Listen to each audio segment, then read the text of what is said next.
Bueno, pues hacemos la primera pregunta. Dinos tu nombre completo y a qué entidad o organizaciones perteneces. Bueno, soy José Fernández Rufete Reverte, tengo un nombre largo. La gente me llama Pepe Rufete, que suele ser una cosa más sufrida y más. Y pertenezco ahora mismo a Verde Equo, región de Murcia, una organización política en la que estoy absolutamente integrado hasta el punto de que este año nos presentamos por primera vez a unas elecciones municipales y voy como cabeza de lista, sí. Vale, también tengo entendido que había estado vinculado a Spartaria o a otras entidades.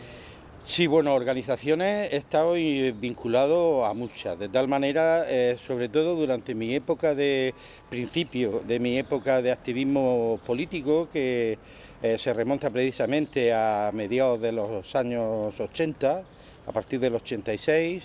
Se funda, soy cofundador de la Coordinadora Pro Defensa de Calnegre, cuando aquel espacio natural empieza a sufrir los primeros avatares del urbanismo, y luego posteriormente también cofundador de la Garba Ecologista de la región de Murcia y más tarde cofundador de lo que hoy es Ecologistas en Acción. Es cierto también que posteriormente, ya muchos años después, he estado ligado a la Asociación Espartaria, la Federación Espartaria, que es la Federación de Asociaciones de Vecinos que aglutina a todas las pedanías altas de Lorca. Sí. Bueno, nos vamos a ir directamente a la última pregunta, aunque luego remontemos la otra, porque es la más interesante y por fin hemos encontrado a alguien que de verdad nos pueda hablar concretamente de eso. ¿Recuerdas lo sucedido a finales de los años 70 en la zona con la exhibición de la ballena Jonás? ¿Asististe?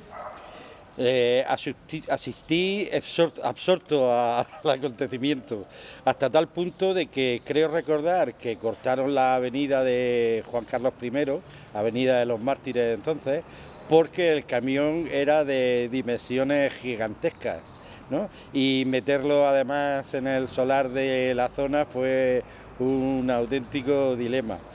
La verdad es que la primera imagen que recuerdo de aquel animal muerto, porque evidentemente estaba muerto, me produjo sensaciones muy contradictorias, ¿no? Por un lado, observar por primera vez un animal, el animal más grande que habita el planeta, cosa que no es, como diría Rajoy, cosa menor, pero evidentemente al mismo tiempo una sensación de pena por ver un animal tan enorme, ¿no? Carente de vida. Creo que fue ese cúmulo de sensaciones las que tuve en un primer momento, sí. ¿Cuántos años tenía en esa época? Si fue en el Pues, 78. pues si fue en el 78 debería andar por los cercanos a los 20 años, 19. Nací en el 59, creo que he hecho bien la cuenta. Vale, pues retomamos las primeras preguntas. ¿Cómo surgió tu conciencia medioambiental? Bueno, mi conciencia medioambiental llega después de una etapa de 6 años en la que soy ejecutivo del grupo Prisa y trabajo durante 6 años en distintos lugares de España, particularmente en Euskadi, en Bilbao, San Sebastián, Burgos, itinerantemente en Pamplona, en Santander, etcétera, etcétera, luego en Albacete y algún sitio más. La vida de ejecutivo, que entonces estaba muy bien vista, me cargó hasta tal punto de llegar al momento en que fue insostenible. Una vida solitaria, eso sí, con recursos económicos sobrados, pero una vida solitaria que tenía la impresión que no me llegaba a ningún lugar.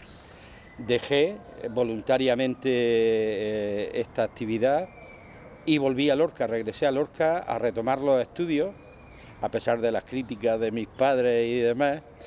Y durante los 2 años, mientras estudiaba y cobraba el paro en aquel momento, los 2 años los dediqué exclusivamente a conocer el medio natural, ¿no?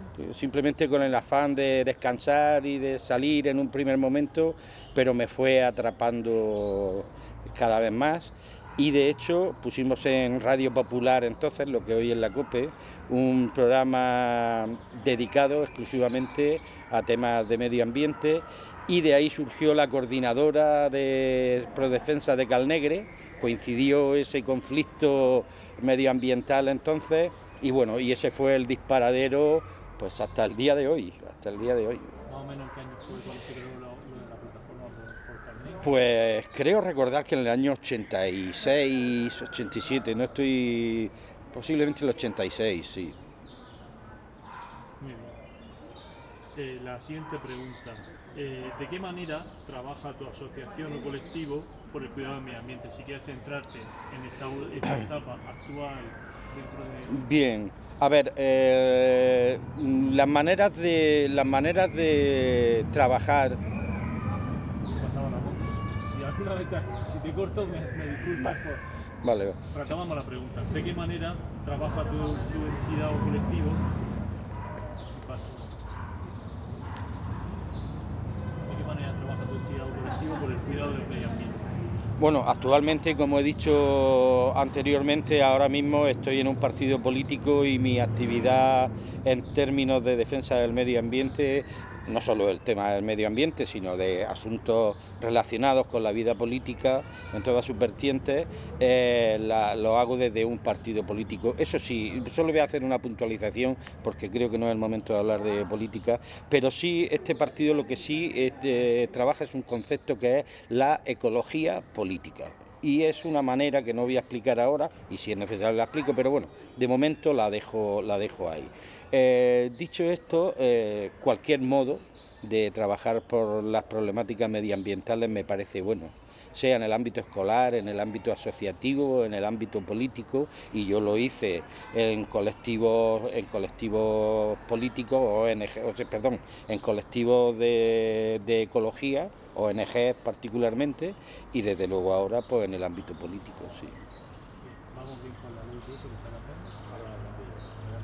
¿Podemos seguir? Sí. Bien.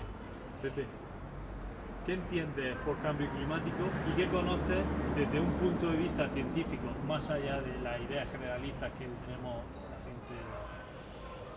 Bueno, pues ya comentaba que el cambio climático es un fenómeno que preocupa actualmente tanto a la clase política como a la sociedad en general, pero que no deja de ser más que un concepto que también se renombra como calentamiento global, como emergencia climática, etcétera, etcétera. El tema está en saber cuáles son las causas y las consecuencias que tiene el cambio climático. ¿De dónde adquiero yo, digamos, esta información? Pues bueno, la información yo creo que está tanto en los medios de comunicación, en el ámbito científico, y por lo tanto no es difícil, solo hace falta el interés necesario para adquirir la información que uno quiere procesar y luego sacar sus propias conclusiones, claro está, porque evidentemente luego las opiniones son diversas al respecto. Creo que el calentamiento global, el calentamiento global y el cambio climático nos están poniendo contra las cuerdas. Y luego creo que había alguna pregunta al respecto, y creo que como no se tome conciencia de una u otra forma de cuáles son las dimensiones y las consecuencias de este proceso de cambio climático, pues tendremos verdaderos problemas de supervivencia, no solo nuestra, sino de supervivencia de las propias especies. Sí. Hay una disociación totalmente entre humano y planeta.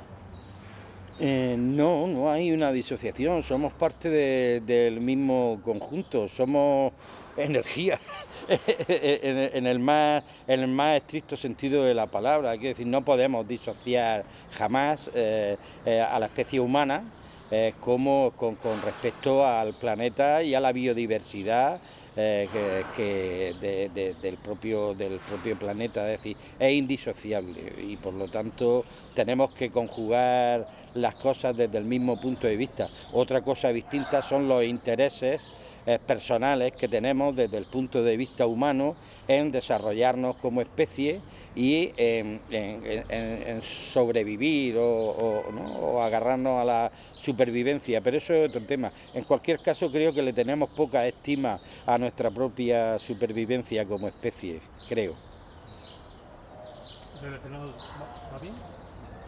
Relacionado con lo que estabas comentando antes de que Juan te preguntara, ¿qué tipo de fuentes sigue a la hora de conocer las consecuencias del cambio climático? Bueno, básicamente es muy difícil no dejarse llevar por la información que surge de las propias redes. Cierto es que dentro del ámbito de las redes sociales hay una diversidad de información que en sus características y en su manera de plantearse es absolutamente distinta, ¿no?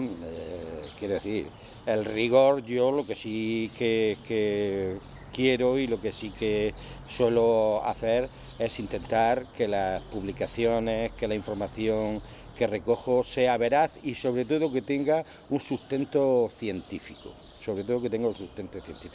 Puede ser pues revistas de todo tipo, ya digo las propias redes, e incluso en otros ámbitos ya más concretos, pues información que viene del propio estudio y de la propia investigación universitaria, etcétera, etcétera.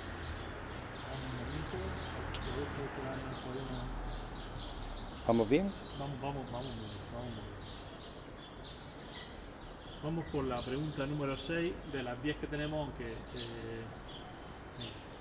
¿puedo seguir? Desde tu punto de vista, ¿estamos a tiempo de revertir esta situación y salvar el planeta? ¿O crees desde tu foro más interno, porque en esta sociedad cada vez más individualizada, es algo utópico o romántico el pensar que podemos todavía revertir la situación? Podemos, pero efectivamente, no agarrándome a supuestos románticos, tengo que decir con cierta pena y por experiencia propia, que por mi trabajo, que funcionamos mucho mejor cuando nos presionan, funcionamos mucho mejor cuando desgraciadamente nos obligan a hacer lo que a veces no queremos hacer, y es entonces cuando se ven los resultados. Es muy triste tal vez, o un poco apocalíptico decir esto así de esta manera, pero lamentablemente ocurrió con la pandemia. De un día para otro nos encerraron y nos tuvimos que encerrar, y no tuvimos otra opción porque estaba en peligro nuestra propia supervivencia y sin tener además la información de qué ocurría.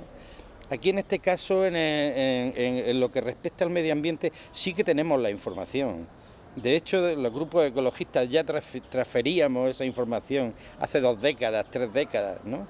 El tema es que la gente no se lo toma en serio, ¿no? Y entonces cuando llegan los verdaderos problemas es cuando entonces, mediante la acción política, mediante la acción, la que quiera que sea, sanitaria, como fue en el caso de la pandemia, pues tenemos que tomar determinaciones que a veces son traumáticas, pero que son la única forma de encontrar soluciones a los problemas que hay planteados. Y con el medio ambiente va a tener que pasar eso, tristemente creo, si es que queremos.